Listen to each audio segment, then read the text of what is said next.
Hey guys, it's Ross over at the Daily Jaws. It's great to see so many of you enjoying the Jaws 50th anniversary interviews we released earlier this summer. For those of you that have seen them, you'll know that Jaws legend Jeffrey Kramer, aka Deputy Hendrix, gate crashes some of these interviews to surprise the guests and goes on to have some amazing conversations. Well, now we're releasing the unedited extended versions of those conversations in a very special mini-series sponsored by our good friends Stern Pinball.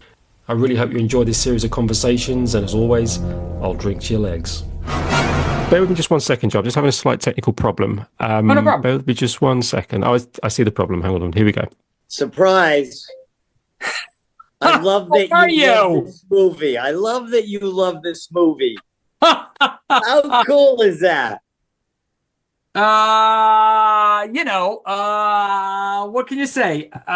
If you look behind me, Yeah. I've got the poster hanging over the stadium. I see it.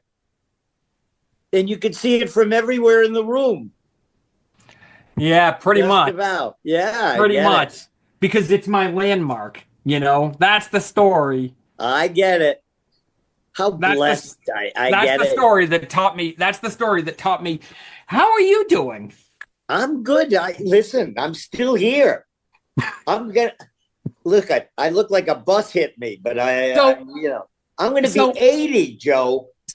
Jeff, let me share a potentially unpopular opinion in some quarters. Yeah. Jaws is the greatest shark movie ever made.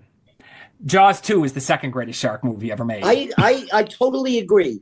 And, I just had a memorial. And you know who was great in it? You were! You're very kind. You're very kind. The joke on Jaws 2 was if any of us ever went to prison, you got 6 months off of any jail term just for doing Jaws 2 in Pensacola.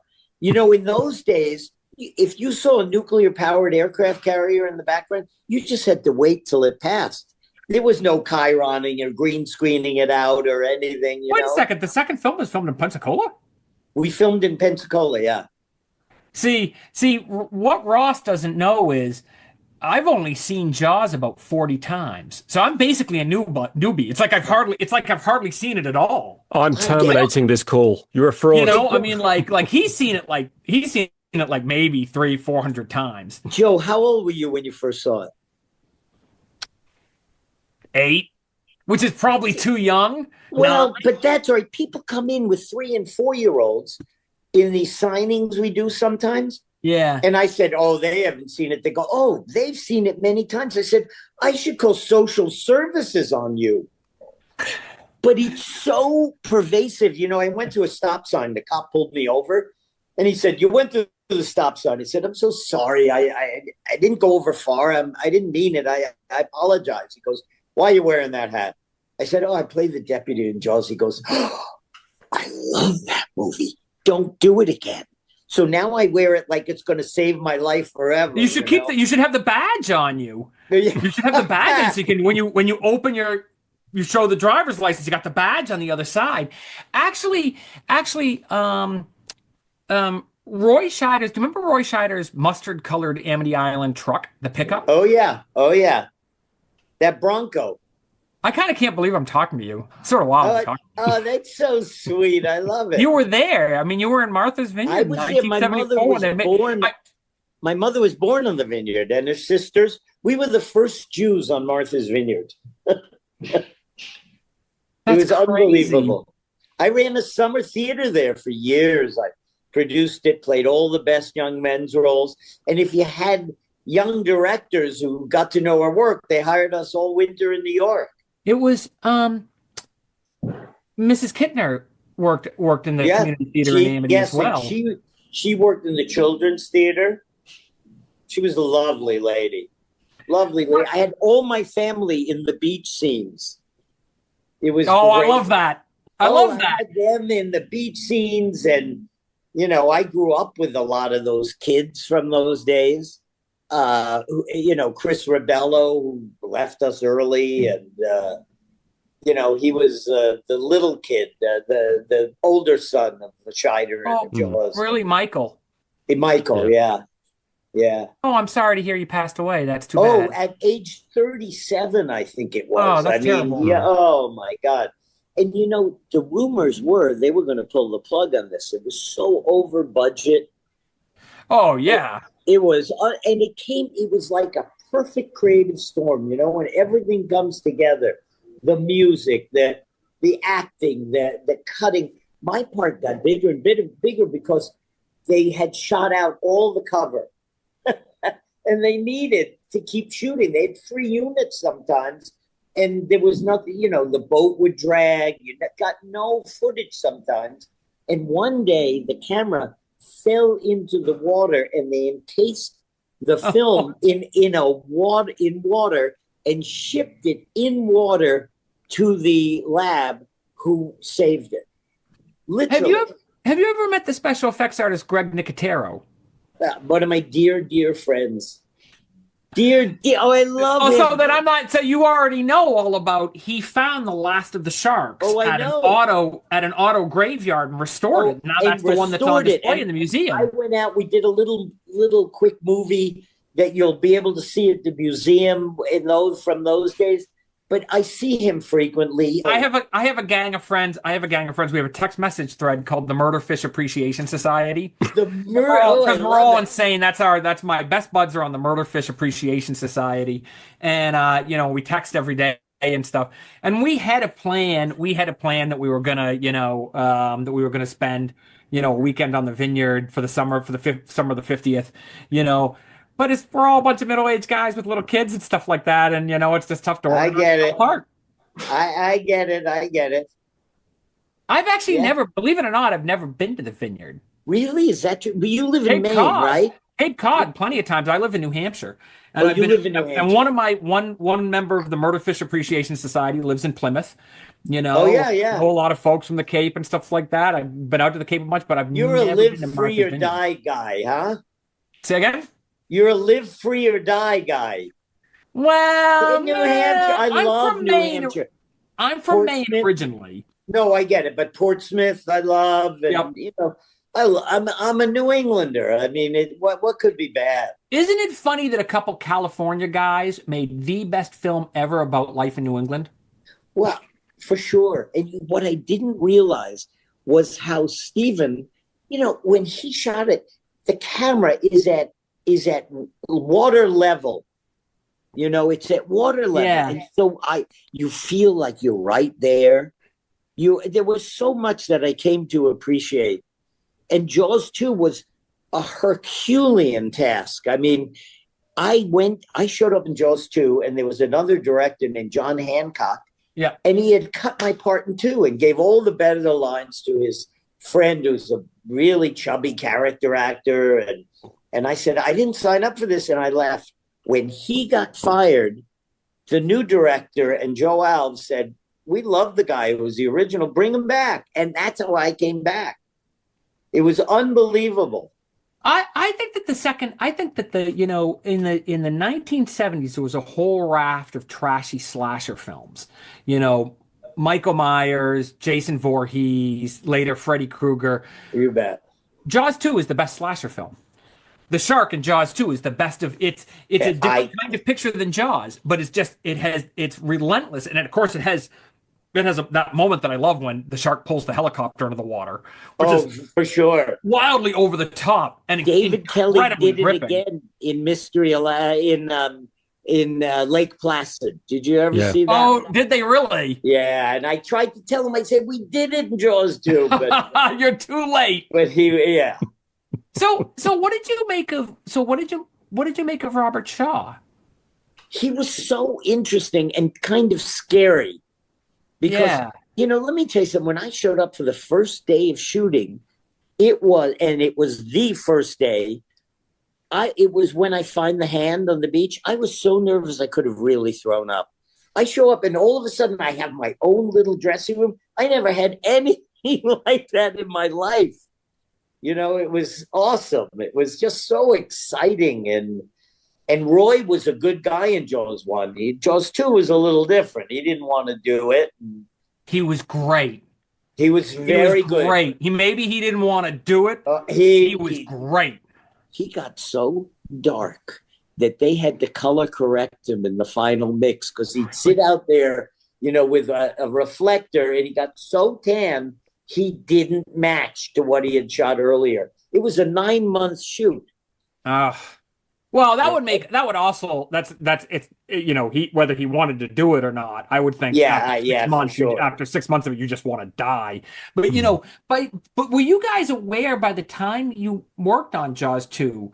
Were you aware that the first film was bigger than movies? Were you aware that it was like?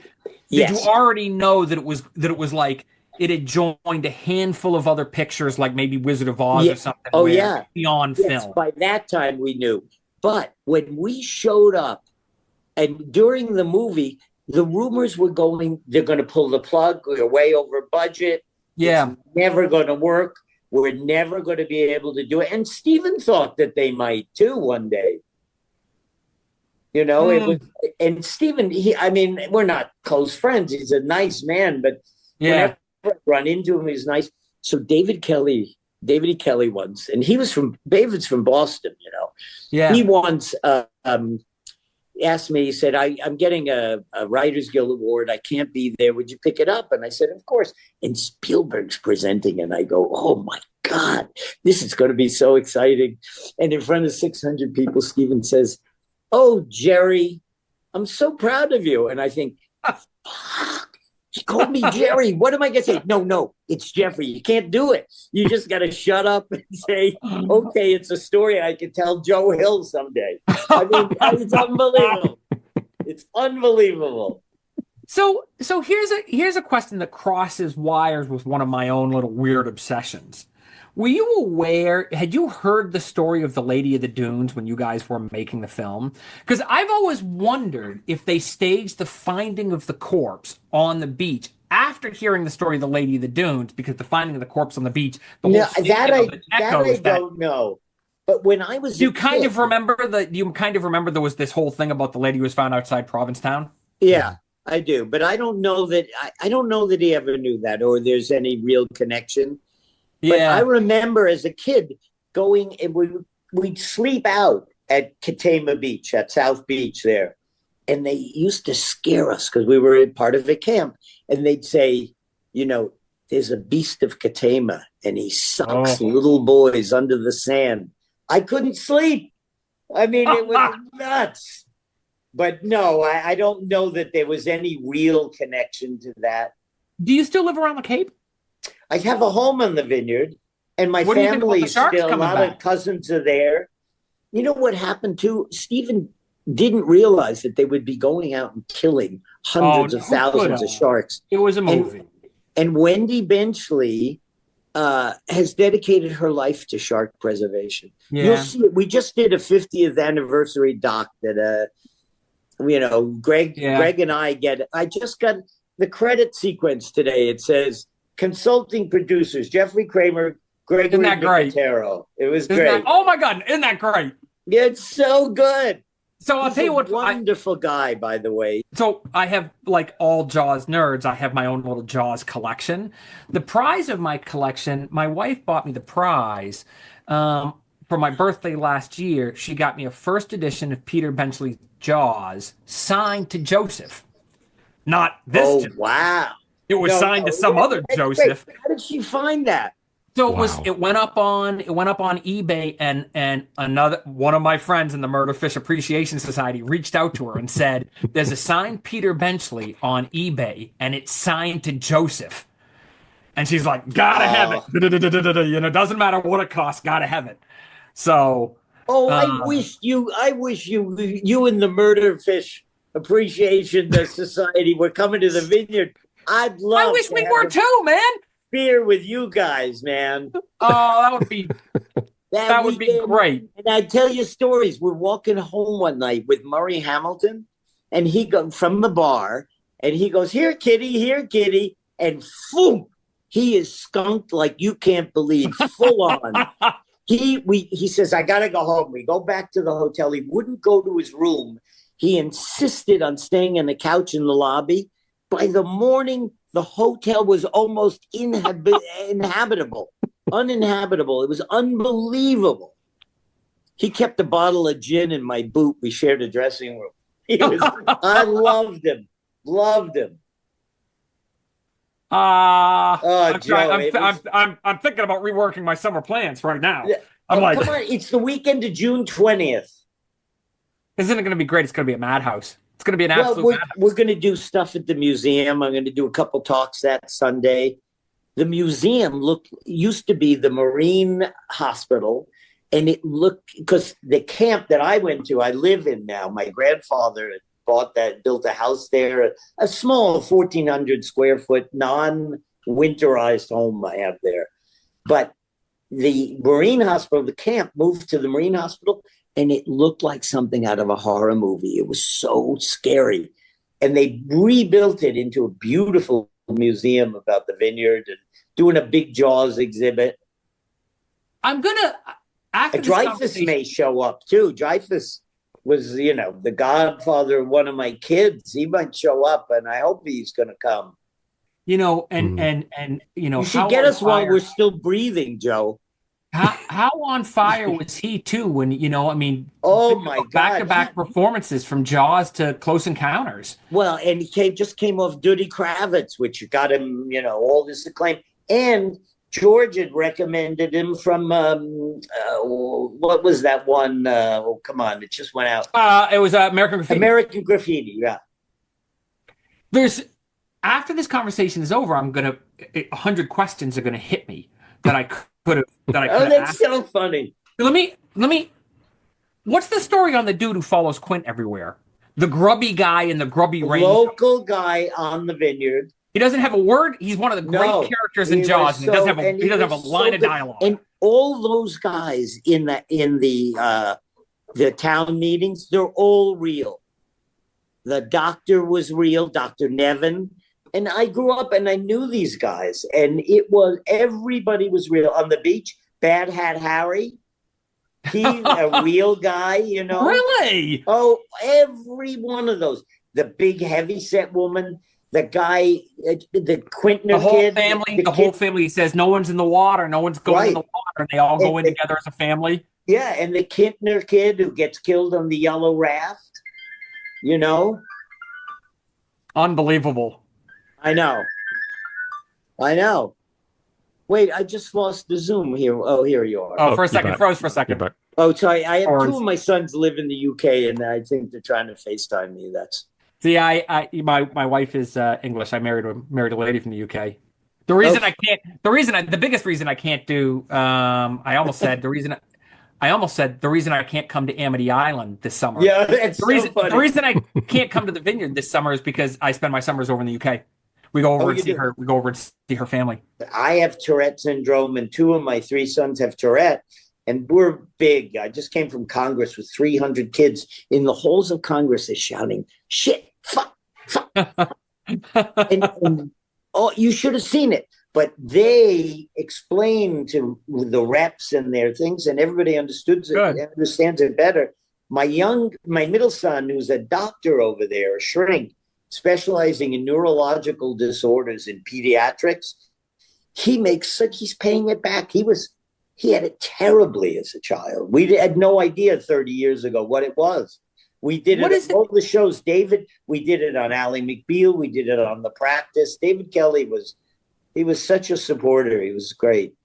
What is it like for your kids that their dad was in the most important movie ever made? Is it weird for them? I mean, it's like, well, I don't know. How do they talk? How do you guys talk about, it's people talk about the elephant in the room. You've got the shark in the room wherever you go. But I worked in Hollywood with land sharks that could eat you. I used to work for Rupert. Rupert could say, "Jeffrey, come in. What do you think about the schedule?" And you could have a talk, and you could walk out. He could cut your heart out with a spoon and eat it in front of your children. So I think of them as land sharks in a certain way.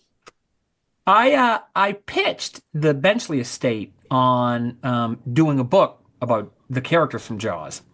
Oh, really? You were talking about land sharks. I wanted to write a book. I went to the Benchley estate and said, what if I wrote a book of 3 novellas?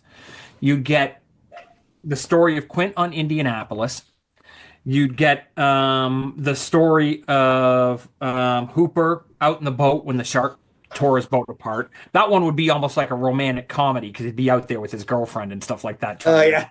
trying to get some Right. action going, and then the shark tears apart his boat. But at the center would be. Do you know the crime writer Ed McBain who wrote the 87th Precinct I novel? do know who he is. Yeah. So the heart of the book though would have been a novella about Brody when he was still a New York City cop, and it would be done in the style of the 87th Precinct novels. And Brody is after a shark, a loan shark. Oh, that's so funny. So it would be Brody get it. versus the shark. It would be Brody versus the shark all How again. long ago did you ask them to if you could use these characters? I asked them about this would have been about 4 or 5 years ago. The door was open a tiny crack. Yeah. I think the problem was that I wanted to do the stories about the characters in the film, not the characters in the book. Yeah. And you know, I have a lot of respect for the book. Jaws is one of those weird, strange, uncanny cases where the movie is actually quite a bit better than the novel. The novel's terrific. The novel's terrific I for what it understand. was. But the film is a different, you know, a different Yeah. creature. Yeah. For Um, sure. And to the point I where love the way your brain works. It's very cool. Benchley didn't always really remember the difference between the book and the film, because Benchley later, you know, after the film came out, continued to talk about Brody as a New York City cop. Actually, in the book, he's a local. He isn't from New York City. That was something they added to the screenplay. You know, and so there was that. But the other thing is they said to me that they were already working with a writer on something Jaws adjacent. And as it is, there is a novelist who did a book about Quint. The Book of Quint. Ross is that probably, it? Ross I've probably never, knows. I've Ross never probably seen knows. it. There are 2 books out there, yeah. Are there 2 books about Quint Yeah. now? Yeah, there's the Book of Quint and Quint. And yeah, we had a couple of ideas for stories as well, because we actually wanted to come onto the vineyard and shoot a mini sort of 15-minute movie about, or Jaws-esque movie. We were going to actually ask Jeffrey to reprise the role of Hendrix. But I can't go into too much detail around that. But that could be quite cool if that does happen. Boy, Would you oh be able to boy. put the deputy outfit on one more time? So Zen, yeah. It still fits. David Brown, who was a consummate gentleman, once asked me, he said, will you, he said, we're getting an award in Phoenix. Would you go? And Jano Swark and I went to this film festival in Phoenix, and my friend Marty Nadler wrote me a joke. He said, you know, you got to hand it to 2 guys who pulled millions out of the water without even getting wet. And I thought, oh, yeah, I get it. Oh, Joe, this has been a pleasure. I'm so sorry I have to run. But you made my day, kid. Oh, back at you. You have no idea how awesome it has been to talk to you. It feels very unreal, actually. I'm starstruck. I love you, Joe Hill. You were terrific, and you made my day. Look, see what the age has done now? Shit. Come on, you're looking great. Come on, you're looking great. You're Thanks, looking great. Ed. You know, I hope I see you again. Jeff, I hope we get a chance to meet in person. If not on For the vineyard, sure. then somewhere else, because I'd love For to buy you sure. a beer and sit and chew on your ear for a little bit. I look forward to it. In hope that fact, I happens. may in the fall, I may be in Niagara Falls at one of these things. Is that some way? Well, I don't know how far that is from you. A couple hours. I'm by gonna get car? Ross to hand me your information so we can communicate and see if we can't For find, sure. All can't right. find a moment to cross paths. It'd be amazing. I look forward to it. Jeff, Bye, God, Joe. take care of yourself. Thank you, Cheers, Ross. Jeffrey. Take care, mate. Bye.